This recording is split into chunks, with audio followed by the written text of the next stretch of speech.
찬양하겠습니다. 너의 하나님 여호와가 너의 가운데 계시니 그는 구원을 베푸실 전능자 선능자시라.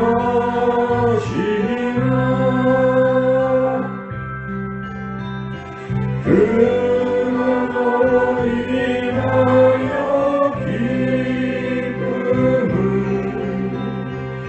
이기지 못하시며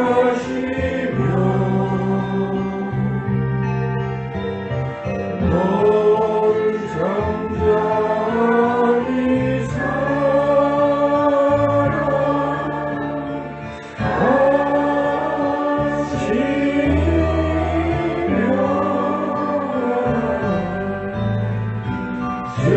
즐거이 부르며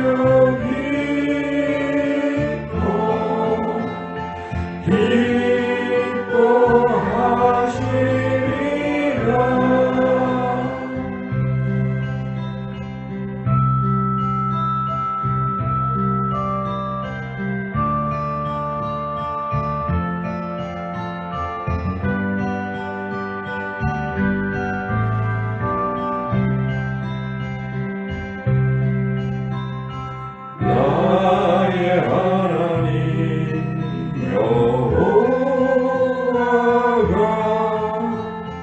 우리 가운데 계시니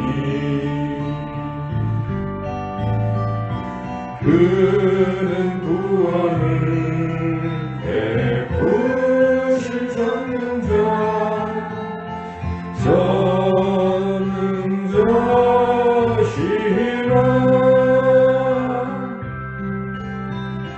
그가 너로 인하여 기쁨을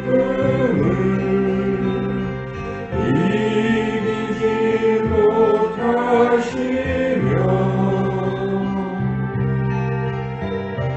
너를 잠잠히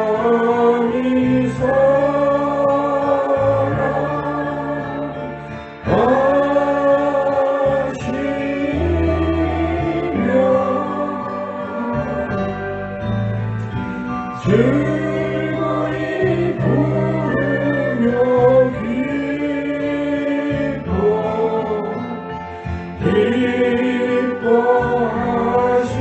기뻐하시리라. 즐거이 부르며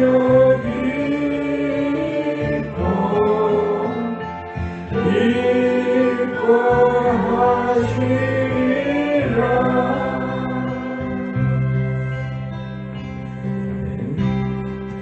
찬송가 279장입니다.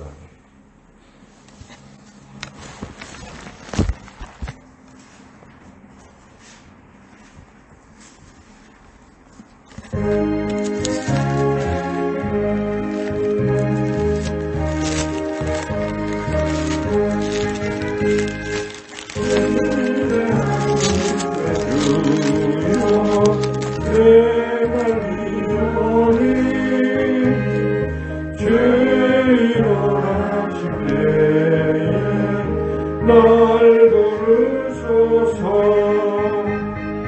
주여 주여 내가 미오니 주이로라 하실 때에 날 부르소서. 저비하신 보좌 앞에 물어 엎드려 자복하고 위대하니 믿음 주소서. 주여 주여 내가 비오니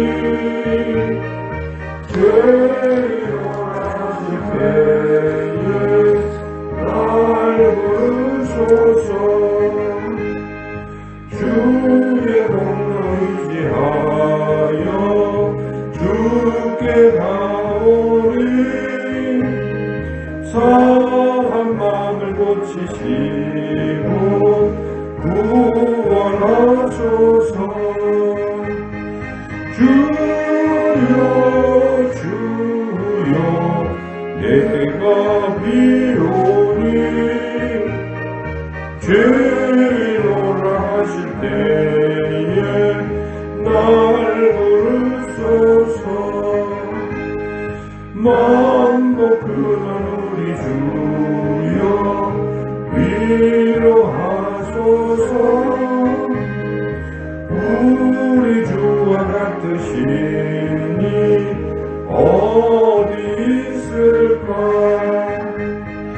주여 주여 내가 비오니 죄인으로 하실 때에 날 부르소서.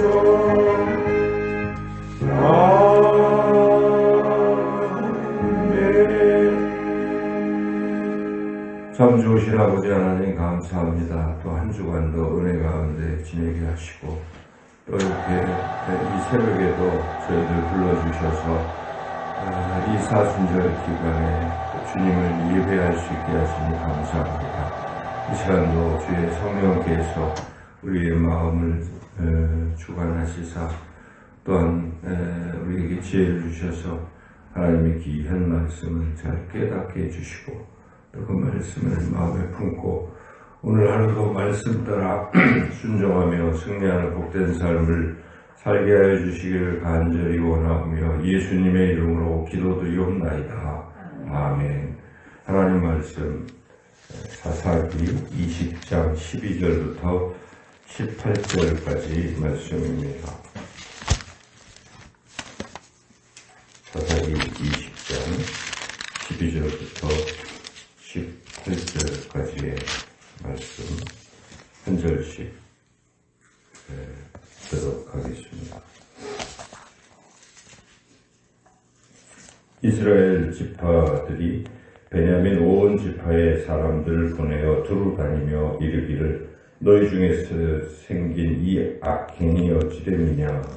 그런즉 이제 기브아 사람들 곧 그 밀양교회를 우리에게 넘겨주어서 우리가 그들을 죽여 이스라엘 중에서 악을 정리하여 보이랴. 베냐민 자손이 그들의 형제 이스라엘 자손의 말을 듣지 아니하고 도리어 소목들로부터 기브아에 모이고 나아가서 이스라엘 자손과 싸우고자 하니라. 그때에 그 소목들로부터 나온 베냐민 자손의 수는 칼을 빼는 자가 모두 26,000명이요 그 외에 기브아 주민이 택한 자가 700명이며 이 모든 백성 중에서 택한 700명은 다 왼손잡이라 물매로 돌을 던지면 조금 더 틀림이 없는 자들이더라. 베냐민 자손 외에 이스라엘 사람으로서 칼을 빼는 자의 수는 40만 명이라. 예, 함께 읽겠습니다. 이스라엘 자손이 일어나 베델에 올라가서 하나님께 여쭈어 이르되 우리 중에 누가 먼저 올라가서 베냐민 자손과 싸우리까 하니 여호와께서 말씀하시되 유다가 먼저 갈지니라 하시니라. 아멘. 예, 이제 사사기 19장에서 21장은 이제 두 번째 이야기가 기록되어 있습니다. 사사기는 이제 18장까지 사사들의 이야기였는데 19장부터 21장까지는 특별히 이제 18장부터 16장까지고 17장부터 21장까지는 이 마지막 결론 부분으로 두 가지 이야기를 통해서 이 사사기가 주는 교훈을 말씀하고 있습니다. 그 두 가지 이야기 중에 하나는 어제 미가의 그런 이야기를 우리가 같이 은혜를 나누었고, 이제 오늘은 그 레위인과 관련된 이야기입니다. 어떤 레위인이 이렇게 첩을 얻었어요. 그때 당시 그것이 허용이 안 되는 것인데 그만큼 영적으로 타락했다는 소리가 알 수가 있는데, 그 첩을 얻어서 생활을 했는데, 그런데도 그 첩이 행음을 해서 음란한 행위를 해서 도망갔어요. 그래서 이제 자기 집으로 돌아간 것이죠.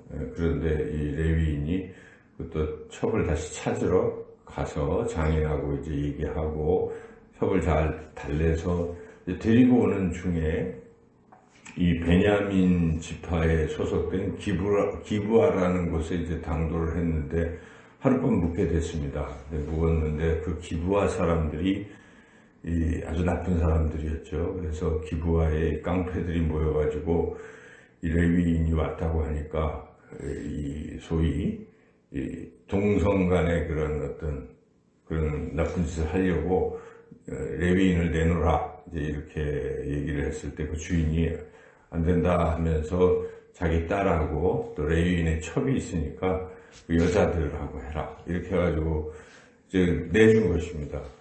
그랬는데 그렇게 됐는데 이제 그 다음날 아침에 일어나 보니까 문을 열어보니까 레위인의 첩이 죽어 있는 겁니다.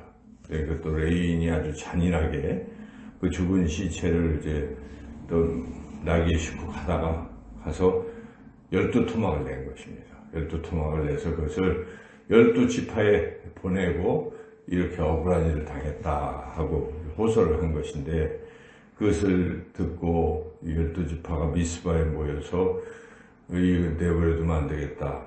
그래서 기브아의 그 깡패들을 처단하지 않으면 안 되겠다 해서 베냐민 지파에게 그 좀 내놔라. 그 깡패들만 좀 내놓으면 우리가 해결하겠다. 이제 그랬는데 이 베냐민 지파 사람들이 말을 안 듣습니다. 그리고 그냥 전쟁을 벌린 것입니다. 그래서 전쟁을 벌여서 지금 동족 상잔에 비극이 일어나서 결국은 베냐민 지파가 거의 다 죽게 된 것이, 남자들이 거의 다 죽고, 그래서 그런 베냐민 지파가 이제 끊어지게 생겼으니까 나중에 회의를 열어서 다른 11지파가 자기네에서 남자들을 이렇게 글로 보내서 그 지파를 다시 이제 존속시키는 이제 그런 이야기가 이제 끝까지 기록되어 있는 것이죠. 그래서 우리가 참, 그때 당시 얼마나 타락했는지, 레위인이 첩을 얻는 것도 그렇고, 그 첩이 또, 바람이 나서 나가서 그런 것하고, 또 그렇다고 해서 그거를 또 12토막을 내는 그런 잔인함, 이런 등등, 이런 것들이 참 얼마나 죄악이 만연했는가 하는 것을 우리가 볼 수가 있죠.